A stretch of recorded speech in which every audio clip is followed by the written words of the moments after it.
Hello good morning ಎಲ್ರಿಗೂ ನಮಸ್ಕಾರ. Welcome back to my YouTube channel. ನಾನು ಸ್ವಲ್ಪ ಬೇಗ ಎದ್ದು ಗ್ರೀನ್ ಟೀ ಕುಡಿಯೋಣ ಅಂತೇಳಿ ಗ್ರೀನ್ ಟೀ ಮಾಡ್ಕೊಳ್ಳೋಣ ಅಂತೇಳಿ ಬಂದೆ. ರೆಗ್ಯುಲರ್ ಆಗಿ ನಾನು ಡೈಲಿ ಕಾಫಿನ ಒನ್ ಟೈಮ್ ಕಾಫಿ ಕುಡಿತೀನಿ. ಇವತ್ತು ಸ್ವಲ್ಪ ಚೇಂಜಸ್ ಇರಲಿ ಅಂತೇಳಿ ಗ್ರೀನ್ ಟೀ ಮಾಡ್ಕೊಳ್ಳೋಣ ಅಂತೇಳಿ ನಾನು ಗ್ರೀನ್ ಟೀ ಪ್ಯಾಕನ್ನು ತಂದಾಗಲೇ 2-3 ತಿಂಗಳಾಯಿತು. ಓಪನ್ ಕೂಡ ಮಾಡಿರಲಿಲ್ಲ. ಇವತ್ತು ಕುಡಿಯೋಣ ಅಂತೇಳಿ. ಗ್ರೀನ್ ಟೀಯಲ್ಲಿರೋವಂಥ ಆ್ಯಂಟಿ ಆಕ್ಸಿಡೆಂಟ್ಸ್ ಏನಿದೆ ಇದು ನಮ್ಮ ದೇಹನ, ನಮ್ಮ ಬಾಡಿನ, ಇನ್ಸೈಡ್ ಬಾಡಿನ ಕ್ಲೀನ್ ಮಾಡೋದಕ್ಕೆ ಎಲ್ಪ್ ಮಾಡುತ್ತೆ. ಇದರಲ್ಲಿರೋವಂಥ ವಿಟಮಿನ್ ಸಿ ನಮಗೆ ಇಮ್ಯುನಿಟಿ ಬೂಸ್ಟ್ ಮಾಡೋದಕ್ಕೆ ಎಲ್ಪ್ ಮಾಡುತ್ತೆ. ಅವಾಗವಾಗ ಗ್ರೀನ್ ಟೀ ಕುಡಿಯೋದ್ರಿಂದ ನಮಗೆ ಹೆಲ್ತ್ ಬೆನಿಫಿಟ್ಸು ತುಂಬ ಇದೆ. ಅತಿ ಆದರೆ ಅಮೃತನೂ ವಿಷ. ಹಾಗಾಗಿ ಎಷ್ಟು ಬೇಕೋ ಅಷ್ಟು ಲಿಮಿಟಲ್ಲಿ ಕುಡಿದ್ರೆ ಆರೋಗ್ಯಕ್ಕೆ ಒಳ್ಳೆಯದು ಅಂತ ಹೇಳ್ತೀನಿ. ಹಾಗೆ ನಾವು ದೇವಸ್ಥಾನಕ್ಕೆ ಹೋಗಿದ್ವಿ. ದೇವಸ್ಥಾನದಲ್ಲಿ ಪೂಜೆ ಮಾಡಿಸಿರುವಂಥ ತೆಂಗಿನಕಾಯಿ ಹಾಗೆ ಇತ್ತು. ಹಸಿ ತೆಂಗಿನಕಾಯಿ ತುಂಬ ದಿನ ಹಾಗೆ ಇಟ್ಟರೆ ಅದು ಹಾಳಾಗುತ್ತೆ ಬೇಗ ಅಂತೇಳಿ ಏನಾದರೂ ಸ್ವೀಟ್ ಮಾಡೋಣ ಅಂತ ಅಂದ್ಕೊಂಡೆ. ಸಾಂಬಾರಿಗೆಲ್ಲ ಯೂಸ್ ಮಾಡಬಾರ್ದು. ದೇವಸ್ಥಾನಕ್ಕೆ ಪೂಜೆ ಮಾಡಿಸಿರೋವಂಥ ಕಾಯಿಗಳನ್ನ ಮಸಾಲೆ ಸಾಂಬಾರುಗಳಿಗೆ ಈ ಥರ ಯಾವುದಕ್ಕೂ ಯೂಸ್ ಮಾಡಬಾರ್ದು, ಸ್ವೀಟ್ ಮಾಡಬೇಕು ಅಂತ ಹೇಳ್ತಾರೆ. ಅದಕ್ಕೆ ನಾನಿವತ್ತು ಕಾಯಿ ಮಿಠಾಯಿನ ಮಾಡೋಣ ಅಂತೇಳಿ 2 ತೆಂಗಿನಕಾಯಿಗಳನ್ನ ಸಣ್ಣದಾಗಿ ತುರಿದು ನೀರೇನು ಹಾಕದೆ ಮಿಕ್ಸಿಯಲ್ಲಿ ಗ್ರೈಂಡ್ ಮಾಡ್ಕೊಂಡಿದ್ದೀನಿ. ಸಣ್ಣದಾಗಿ ಪೌಡರ್ ಮಾಡ್ಕೊಂಡಿದ್ದೀನಿ. ನಂತರ ನಾನಿಲ್ಲಿ ಒಂದು ಪ್ಲೇಟಿಗೆ ಮೊದಲೇ ತುಪ್ಪನ ಸವರಿ ಇಟ್ಕೊತಾ ಇದ್ದೀನಿ. ಹಾಗೆ ನಾನಿಲ್ಲಿ ಮಿಠಾಯಿ ಮಾಡೋದಕ್ಕೆ ಒಂದು ಪಾತ್ರೆಗೆ ನಾನು ಮಾಡ್ಕೊಂಡಿರೋವಂಥ ತುರಿದಿರೋವಂಥ ಕೊಬ್ಬರಿ 2 ಕಪ್ನಷ್ಟು ಕೊಬ್ಬರಿ ತುರಿನ ತೊಗೊಂಡಿದ್ದೀನಿ. ಅದಕ್ಕೆ 3/4 ಕಪ್ನಷ್ಟು ಸಕ್ಕರೆನ ಹಾಕೋತಾ ಇದ್ದೀನಿ. ಸ್ವೀಟನ್ನು ನೀವು ಅಡ್ಜಸ್ಟ್ ಮಾಡಿಕೊಂಡು ನಿಮಗೆ ಸ್ವೀಟ್ ಎಷ್ಟು ಬೇಕೋ ಅಷ್ಟನ್ನು ನೋಡಿ ಹಾಕೊಂಡ್ರಾಯ್ತು. ಅದಕ್ಕೆ ಚಿಕ್ಕ ಕಪ್ಪಲ್ಲಿ ಅರ್ಧ ಕಪ್ಪಷ್ಟು ನಾನು ಹಾಲನ್ನು ಹಾಕೋತಾ ಇದ್ದೀನಿ. ಅಂದರೆ ಒಂದು 2-3 ಸ್ಪೂನಷ್ಟು ಹಸಿ ಹಾಲನ್ನು ಹಾಕೋತಾ ಇದ್ದೀನಿ. ಅದು ಚೆನ್ನಾಗಿ ಫ್ರೈ ಮಾಡ್ತಾ ಅದು ನೀರು ಬಿಟ್ಕೊಳ್ಳುತ್ತೆ. ಶುಗರು ಕರಗ್ತಾ ಅದು ಸ್ವಲ್ಪ ಪಾಕ ಬಿಟ್ಕೊಳ್ಳುತ್ತೆ. ಹಾಗಾಗಿ ನಾನು ಸ್ವಲ್ಪನೇ ಹಾಲನ್ನು ಹಾಕೋತಾ ಇದ್ದೀನಿ. ಬೇಕು ಅಂತಂದರೆ ಒಂದು 2 ಸ್ಪೂನ್ ತುಪ್ಪನೂ ಕೂಡ ಸೇರಿಸ್ಕೋಬೋದು. ನಾನಿಲ್ಲಿ ತುಪ್ಪನ ಹಾಕೋತಾ ಇಲ್ಲ, ಬರೀ ಹಾಲಷ್ಟೇ ಹಾಕ್ಕೊಂಡಿದ್ದೀನಿ. ಕಾಯಲ್ಲಿ ಅದರಲ್ಲಿ ಆಯಿಲ್ ಬಿಟ್ಕೊಳ್ಳುತ್ತೆ ತೆಂಗಿನ ತುರಿಯಲ್ಲಿ. ಹಾಗಾಗಿ ನಾನು ತುಪ್ಪನ ಬಳಸ್ತಿಲ್ಲ. ಹಾಗೆ ಸ್ವಲ್ಪ ಗಟ್ಟಿ ಆಗ್ತಿದ್ದಾಗೆ ಅದಕ್ಕೆ ನಾವು ಮೊದಲೇ ಕುಟ್ಟಿಟ್ಕೊಂಡಿರೋಂಥ ಒಂದು ಅರ್ಧ ಸ್ಪೂನ್ನಷ್ಟು ಏಲಕ್ಕಿ ಪುಡಿನ ಸೇರಿಸ್ಕೊತಾ ಇದ್ದೀನಿ. ಈ ರೀತಿಯಾಗಿ ಸ್ವಲ್ಪ ತಗೊಂಡು ಅದನ್ನು ಈ ರೀತಿ ಉಂಡೆ ಮಾಡಿ ನೋಡಬೇಕು. ಇದು ಕೈಗೆ ಅಂಟಿಲ್ಲ ಅಂತಂದರೆ, ಉಂಡೆ ಚೆನ್ನಾಗಿ ಬರ್ತಾಯಿದೆ, ಗಟ್ಟಿಯಾಗಿ ಬರ್ತಾಯಿದೆ ಅಂತಂದರೆ ಇದು ಮಿಠಾಯಿನ ಕಟ್ ಮಾಡೋದಕ್ಕೆ ರೆಡಿಯಾಗಿದೆ ಅಂತೇಳಿ. ಇಷ್ಟು ಗಟ್ಟಿಯಾಗಿದ್ದರೆ ಸಾಕು. ಒಂದು 10-15 ನಿಮಿಷ ಮೀಡಿಯಮ್ ಫ್ಲೇಮಲ್ಲಿ ನಾವು ಇದನ್ನು ಬೇಯಿಸ್ಕೋಬೇಕು. ಜಾಸ್ತಿ ತಿರುಗಿಸ್ತಾ ಇದ್ದರೆ ಕೆಂಪಗಾಗ್ಬಿಡುತ್ತೆ. ಆವಾಗ ಅಷ್ಟು ಮಿಠಾಯಿ ನೋಡೋದಕ್ಕೂ ಕೂಡ ಅಷ್ಟು ಚೆನ್ನಾಗಿ ಕಾಣಿಸೋದಿಲ್ಲ. ನಂತರ ಇದನ್ನು ಮೊದಲೇ ತುಪ್ಪ ಸವರಿಟ್ಕೊಂಡಿದ್ವಲ್ಲ ಆ ಪ್ಲೇಟಿಗೆ ಇದನ್ನು ಸ್ಪ್ರೆಡ್ ಮಾಡಿಕೊಂಡು ನೀಟಾಗಿ ಅದನ್ನು ಒಂದು ಲೆವೆಲ್ ಮಾಡ್ಕೋಬೇಕು. ಒಂದು 10 ನಿಮಿಷ ಇದನ್ನು ಸೆಟ್ ಆಗೋದಕ್ಕೆ ಬಿಟ್ಟು ಸ್ವಲ್ಪ ಬಿಸಿ ಇರೋವಾಗನೇ ನಾವು ನಮಗೆ ಯಾವ ಶೇಪ್ ಬೇಕೋ ಆ ಶೇಪಲ್ಲಿ ಕಟ್ ಮಾಡಿಕೊಂಡ್ರೆ ಆಯಿತು. ತುಂಬ ತಣ್ಣಗಾದ್ಮೇಲೆ ಕಟ್ ಮಾಡೋದಕ್ಕೆ ಹೋದರೆ ಪುಡಿ ಆಗಿಬಿಡುತ್ತೆ. ಆವಾಗ ಅಷ್ಟು ಶೇಪ್ ಚೆನ್ನಾಗಿ ಬರೋದಿಲ್ಲ. ಮುಂಚೆನೇ ನಾವು ಸ್ವಲ್ಪ ಬಿಸಿ ಇದ್ದಾಗಲೇ ಕಟ್ ಮಾಡಿಕೊಂಡ್ರೆ ಲಾಸ್ಟಲ್ಲಿ ಮಿಠಾಯಿನ ಕಟ್ ಮಾಡೋದಕ್ಕೆ ಈಸಿ ಆಗುತ್ತೆ. ಈಗ ಮಿಠಾಯಿ ಒಂದು ಅರ್ಧ ಗಂಟೆ ಸಾಕಾಗುತ್ತೆ ಚೆನ್ನಾಗಿ ಸೆಟ್ ಆಗೋದಕ್ಕೆ. ಹಾಗೆ ನಾನು ಮೀಶೋಯಿಂದ ಕೆಲವೊಂದು ಐಟಮ್ಸನ್ನು ಆರ್ಡರ್ ಮಾಡಿದ್ದೆ, ವುಡನ್ ವಾಲ್ ಹ್ಯಾಂಗರ್ಸನ್ನ. ಇದು ನಾನು ಸ್ವಲ್ಪ ಕೆಲವೊಂದು ಮನೆಗೆ ಅಂತ ಆರ್ಡ್ರ್ ಮಾಡಿದೆ, ಇನ್ನೊಂದು ಹೋಮ್ ಸ್ಟೇಗೆ ಅಂತೇಳಿ ಆರ್ಡ್ರ್ ಮಾಡಿದೆ. ಗೋಕರ್ಣದಲ್ಲಿ ಬೀಚ್ ಹತ್ರ ಹೋಮ್ ಸ್ಟೇ ಇದೆ, ಅಲ್ಲಿಗೆ ಅಂತೇಳಿ ಅಲ್ಲಿ ವಾಲ್ ಹ್ಯಾಂಗರ್ಸ್ ಬೇಕಾಗಿತ್ತು. ರೂಮ್ಸು ಸ್ವಲ್ಪ ಚೆನ್ನಾಗಿ ಕಾಣಿಸ್ಲಿ ಅಂತೇಳಿ ನಾನು ಕೆಲವೊಂದು ವಾಲ್ ಹ್ಯಾಂಗರ್ಸನ್ನು ಆರ್ಡರ್ ಮಾಡಿದ್ದೆ. ನೋಡೋಣ ಅಂತೇಳಿ ಹೇಗಿದೆ ಅಂತೇಳಿ ಓಪನ್ ಮಾಡಿದೆ. ತುಂಬ ಚೆನ್ನಾಗಿತ್ತು. ತುಂಬ ಲ್ಯಾಮಿನೇಷನ್ ಕೂಡ ತುಂಬ ಚೆನ್ನಾಗಿತ್ತು. ನನಗಂತೂ ತುಂಬ ಇಷ್ಟ ಆಯಿತು. ಅಲ್ಲಿ ರೂಮ್ಸಿಗೆ ಸ್ವಲ್ಪ ಅಟ್ರಾಕ್ಟಿವ್ ಆಗಿ ಕಾಣಲಿ ಅಂತೇಳಿ ನಾನು ಇದನ್ನು ಮೀಶೋನಲ್ಲಿ ಸ್ವಲ್ಪ ದಿನದಿಂದ ನೋಡಿದ್ದೆ.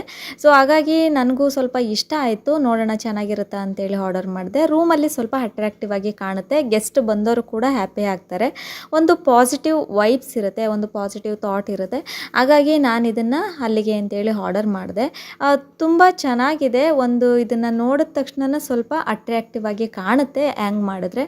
ಲ್ಯಾಮಿನೇಷನ್ ಕೂಡ ತುಂಬ ಚೆನ್ನಾಗಿದೆ. ಟೋಟಲಾಗಿ ನಾನು 10 ವಾಲ್ ವುಡನ್ ಹ್ಯಾಂಗರ್ಸ್ಗಳನ್ನು ಆರ್ಡರ್ ಮಾಡಿದ್ದು. 10 ಕೂಡ ಒಂದಕ್ಕಿಂತ ಒಂದು ಚೆನ್ನಾಗಿದೆ. ನಾನಲ್ಲಿ ಆ್ಯಕ್ಚುಲಿ ನಮಗೆ ಇರೋದಲ್ಲಿ 9 ರೂಮ್ಸ್ ಇದೆ. 9 ರೂಮ್ಸ್ಗೂ ಒಂದೊಂದಾಗುತ್ತೆ. ಎಕ್ಸ್ಟ್ರಾ ಒಂದು ಕಿಚನ್ದೊಂದು ಚೆನ್ನಾಗಿತ್ತು. ಕಿಚನ್ ಒಂದು ಎಕ್ಸ್ಟ್ರಾ ಆರ್ಡರ್ ಮಾಡಿದೆ. ನಾನು ಮನೆಗೆ ಅಂತೇಳಿ ಆರ್ಡರ್ ಮಾಡಿದ್ದು ಇದನ್ನು. ಚೆನ್ನಾಗಿದೆ. If you empty fill it, if you dirty clean it, if you open it close it, if you cook it serve it. ಚೆನ್ನಾಗಿದೆ. ತುಂಬ ಇಷ್ಟ ಆಯಿತು. ಆ್ಯಕ್ಚುಲಿ ನಾನು ಇದು ಮನೆ ಕಿಚನ್ಗೆ ಅಂತೇಳಿ ನಾನು ಆರ್ಡರ್ ಮಾಡ್ಕೊಂಡಿದ್ದು. ಒಂದು ಸರಿ ಅಲ್ಲಿಗೆ ಇರಲಿ, ಮನೆಗೆ ಬೇಡ. ಒಂಥರ ಮನೆ ಅಂತಂದರೆ ಸ್ವಲ್ಪ ಜಾತ್ರೆ ಥರ ಕಾಣುತ್ತೆ, ಮನೆಗೆ ಬೇಡ ಅಂತೇಳಿ ಅಲ್ಲಿ ಅಂದರೆ ಕಿಚನ್ ಇದೆ, ಕಿಚನ್ಗೆ ಹೆಲ್ಪ್ ಆಗುತ್ತೆ. ಕಿಚನ್ಗಲ್ಲಿ ಹ್ಯಾಂಗ್ ಮಾಡಿದರೆ ರಿಸೆಪ್ಷನ್ಗೆ ಅಲ್ಲಿ ಯೂಸ್ ಆಗುತ್ತೆ. ಹಾಗೆ ಸ್ವಲ್ಪ ರೂಲ್ಸನ್ನು ಕೂಡ ಫಾಲೋ ಮಾಡಲಿ, ಸ್ವಲ್ಪ ಕ್ಲೀನಾಗಿ ಇರಲಿ ಅಂತೇಳಿ ನಾನು ಇದನ್ನು ತೊಗೊಂಡು ಬಂದೆ. ಅದನ್ನು ಆವಾಗ ಓದ್ತಾ ಇದ್ದರೆ ನಮಗೂ ಸ್ವಲ್ಪ ಈ ರೂಲ್ಸನ್ನು ಫಾಲೋ ಮಾಡಬೇಕು, ಈ ಥರ ಕಿಚನ್ ರೂಲ್ಸನ್ನು ಫಾಲೋ ಮಾಡಬೇಕು ಅಂತ ಅನಿಸುತ್ತೆ.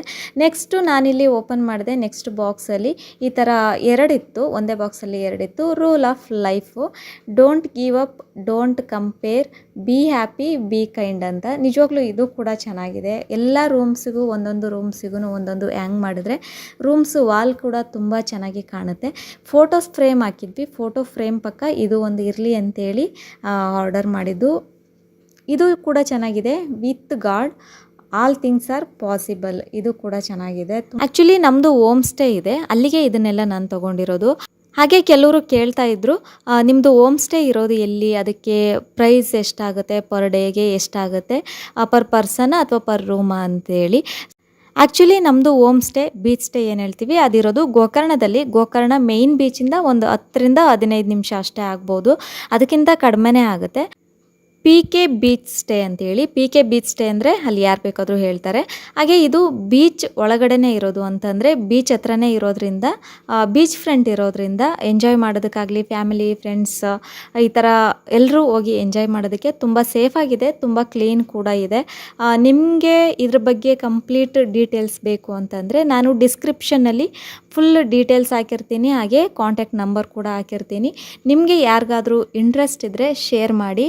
ಹಾಗೆ ನಿಮ್ಮಲ್ಲಿ ಯಾರಾದರೂ ಅಲ್ಲಿ ಹೋಗಬೇಕು ಅಂತ ಅನಿಸಿದರೆ ಆ ಕೊಟ್ಟಿರೋವಂಥ ನಂಬರ್ಗೆ ಕಾಲ್ ಮಾಡ್ಬೋದು.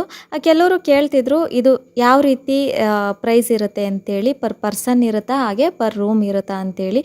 ಒಂದು ರೂಮ್ ಲೆಕ್ಕದಲ್ಲಿ ಚಾರ್ಜ್ ಮಾಡ್ತಾರೆ, ಒಂದು ರೂಮ್ಗೆ ಇಷ್ಟು ಅಂತೇಳಿ. ಸಪ್ರೇಟಾಗಿ ಕಿಚನ್ ಇರುತ್ತೆ. ನಿಮಗೆ ಬೇಕಾದರೆ ಫುಡ್ಡು ಆರ್ಡರ್ ಮಾಡಿದರೆ ಇಮಿಡಿಯೇಟಾಗಿ ಅವರು ಮಾಡಿಕೊಡ್ತಾರೆ. ಕಿಚನ್ದೇ ಸಪ್ರೇಟ್ ಇರುತ್ತೆ, ರೂಮ್ಸ್ ಚಾರ್ಜಸ್ಸೇ ಸಪ್ರೇಟ್ ಇರುತ್ತೆ. ಇಲ್ಲಿ ಹೋದರೆ ನೀವು ಬರೀ ನೀರಲ್ಲಿ ಬೀಚಲ್ಲಿ ಆಟಾಡ್ಕೊಂಬರೋದು ಅಷ್ಟೇ ಅಲ್ಲ, ತುಂಬ ಅಲ್ಲಿ ಗೇಮ್ಸ್ ಕೂಡ ಇದೆ. ವಾಲಿಬಾಲ್ ಇದೆ, ಕ್ರಿಕೆಟ್ ಆಡ್ಬೋದು, ವಾಲಿಬಾಲ್ ಆಡ್ಬೋದು. ತುಂಬ ಬೀಚ್ ಹತ್ರ ತುಂಬ ಸ್ಪೇಸ್ ಇದೆ, ಜಾಗ ಇದೆ. ನೀವು ಆಟ ಆಡೋದಕ್ಕೆ, ಮಕ್ಕಳು ಆಟ ಆಡೋದಕ್ಕೂ ಕೂಡ ತುಂಬ ಚೆನ್ನಾಗಿದೆ. ಹಾಗೆ ನೀವು ವಾಟರ್ ಆ್ಯಕ್ಟಿವಿಟೀಸ್ಗೆ ಹೋಗಬೇಕು ಅಂದರೆ ಬೋಟಿಂಗ್ ಇದೆ, ಟ್ರಕ್ಕಿಂಗ್ ಇದೆ, ಮತ್ತು ಡಾಲ್ಫಿನ್ಸ್ ನೋಡಬೇಕು ಅಂತಂದರೆ ಅದಕ್ಕೂ ಕೂಡ ವ್ಯವಸ್ಥೆನ ಮಾಡಿಕೊಡ್ತಾರೆ.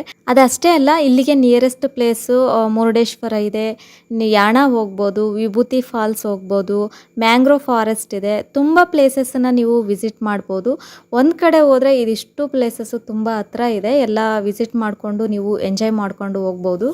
ನೀವು ಆ ಕಡೆ ಎಲ್ಲ ಹೋಗಬೇಕು ಅಂತಂದರೆ ನಿಮಗೆ ವೆಹಿಕಲ್ಸು ಕೂಡ ರೆಂಟಿಗೆ ಸಿಗುತ್ತೆ, ಅಲ್ಲಿ ರೆಂಟಿಗೆ ಮಾಡಿಕೊಂಡು ಕೂಡ ಹೋಗ್ಬೋದು ಇಂಟ್ರೆಸ್ಟ್ ಇದ್ದರೆ. ಹಾಗೆ ಇನ್ನೊಂದು ವಿಷಯ ಏನಪ್ಪ ಅಂತಂದರೆ ದಿ ಫೇಮಸ್ ಮಹಾಬಲೇಶ್ವರ ಟೆಂಪಲ್ ಇರೋದು ಕೂಡ ಗೋಕರ್ಣದಲ್ಲೇ, ಗೋಕರ್ಣ ಮೇಯ್ನ್ ಬೀಚಲ್ಲೇ. ಅಲ್ಲಿಂದ ನಮ್ಮ ಹೋಮ್ ಸ್ಟೇಗೆ ಒಂದು 10 ನಿಮಿಷ ಆಗುತ್ತೆ ಅಷ್ಟೇ. ಕಂಪ್ಲೀಟ್ ಡೀಟೇಲ್ಸ್ ನಿಮಗೆ ಬೇಕು ಅಂತಂದರೆ ಡಿಸ್ಕ್ರಿಪ್ಷನ್ನಲ್ಲಿ ನಂಬರ್ಸ್ ಕೂಡ ಹಾಕಿರ್ತೀನಿ, ಕಾಂಟ್ಯಾಕ್ಟ್ ಡೀಟೇಲ್ಸ್ ಹಾಕಿರ್ತೀನಿ, ನೀವು ಕಾಂಟ್ಯಾಕ್ಟ್ ಮಾಡಿ ವಿಚಾರಿಸ್ಬೋದು.